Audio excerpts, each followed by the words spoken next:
السلام عليكم ورحمة الله تعالى وبركاته. كلنتي وعن وناكسن داوضي المقال كينا مانتا waxaynu kaga hadlaynaa tobanka qof ee Soomaalida ugu lacagta badan ama ugu taajirsan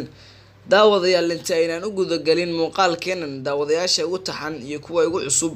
ee markaas daneynaya inay ugu soo biiraan waxaan ka codsanayaa inaysan iga hilmaamin subscribe gamaleelka furo si muuqaalada aynu soo galino maalin waliba aad u noqoto daawadaha u horeeya ee markaas daawada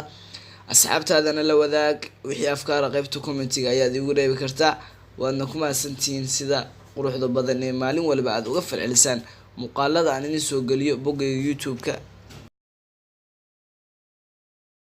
Hi there.